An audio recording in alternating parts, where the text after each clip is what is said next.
Olá, meus amores! Hoje é quinta-feira, dia de histórias da Fafá.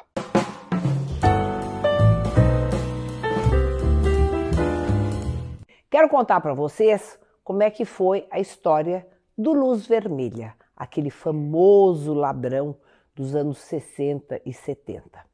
Então, foi o seguinte, uma noite estava jantando com meu pai e com minha mãe e depois do jantar eu ia a uma festa na casa de um menino que eu achava a maior graça dele, chamava Kiko. A festa ia ser depois do jantar. O que aconteceu? Na hora do jantar, eu não sei qual foi o assunto, mas eu sei que eu respondi para o meu pai. E ele ficou muito bravo, mas muito bravo. E ele falou assim, ah é? Pois bem, saiba que você não vai mais sair hoje à noite. Porque era assim, fez alguma coisa errada? Castigo. Mas era assim, eu vivia de castigo, direto e reto. Eu não lembro o que foi, mas eu sei que ele me deixou de castigo. E acabou o jantar e eu fiz assim, que de desentendida, subi e fui me arrumar como se nada tivesse acontecido, como se eu não tivesse ouvido nada.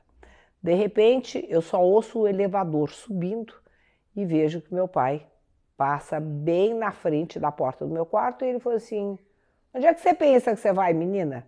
Eu falei assim, uai, eu vou no aniversário do Kiko. Eu acho que você não entendeu, você está de castigo, você não vai. Muito bem, não podia nem discutir, porque não tinha discussão. Era não e ponto. Pois bem, eu tinha meu quarto na casa dos meus pais, daí tinha um outro quarto que eu dormia com a Renata, porque era um quarto bem grande, então para não dormir sozinha, eu dormia com a Renata. A Renata tinha o quarto dela, eu tinha o meu quarto, o Chiquinho tinha o quarto dele, mas normalmente nós dormíamos juntas no quarto azul, que era o nome que eu chamava. E nunca dormia sozinha lá no meu quarto. E o que acontecia? Só quando eu tinha festas, daí sim, para não acordar a Renata, eu ia dormir no meu quarto. Mas meu quarto era do outro lado, eu sempre fui muito medrosa, nunca gostei de dormir sozinha. Sempre ou durmo com uma amiga, ou com a minha filha, ou com o meu neto. E acontecia naquela época a mesma coisa. Muito bem.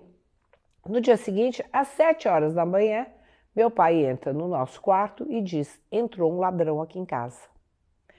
Vocês podem imaginar, é uma casa bastante grande, de difícil acesso para entrar, porque são portas de ferro muito grandes, pois ele com o pé de cabra abriu todas essas portas. Tem a porta que separa o jardim de inverno das outras salas, que é uma porta de veneziana de ferro muito forte, pois abriu isso também, essas portas, passou por todas as salas, não mexeu em nada. Subiu a escada principal e entrou o primeiro quarto. Qual era? Era o meu quarto.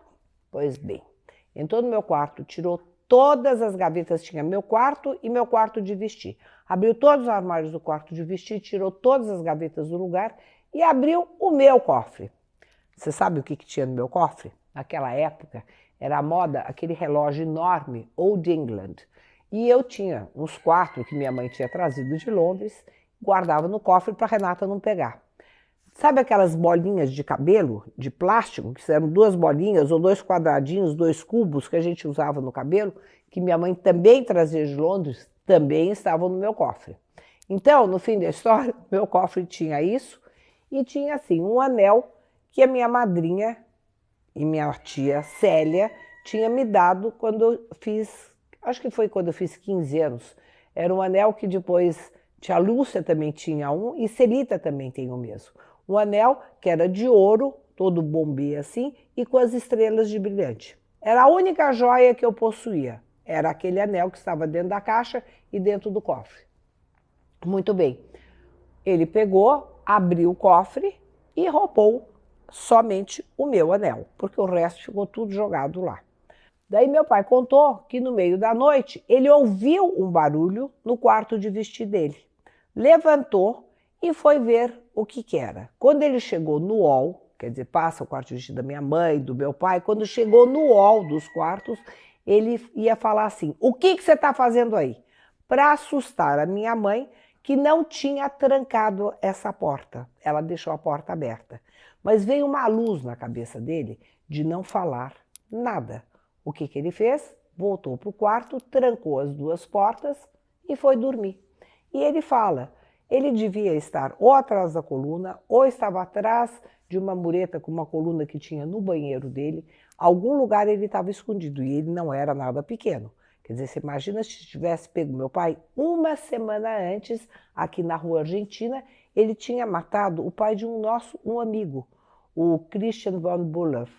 Matou o pai na garagem. Isso podia ter acontecido com meu pai também, que graças a Deus meu pai ficou quieto e não aconteceu. Bom, daí vocês vão me falar, como é que eu sei que foi ele?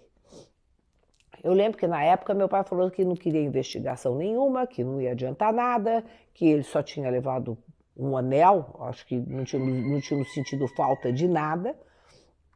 E o que aconteceu foi que, passado um mês, sai no jornal que ele tinha sido preso e uma fotografia com algumas coisas que ele tinha roubado.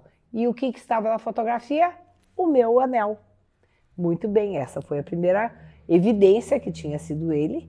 E logo após, ele foi fazer um reconhecimento das casas que ele tinha assaltado num camburão da polícia. E passou na nossa casa para dizer que a nossa casa foi assaltada por ele também. Então vamos dizer que há males que vêm para bem, porque se eu estivesse no meu quarto, sabe-se lá o que ele ia fazer comigo, porque ele era famoso e ele não era nem um pouco bonzinho, com as mulheres principalmente. Então hoje, mais uma história da Fafá para vocês. Um beijo.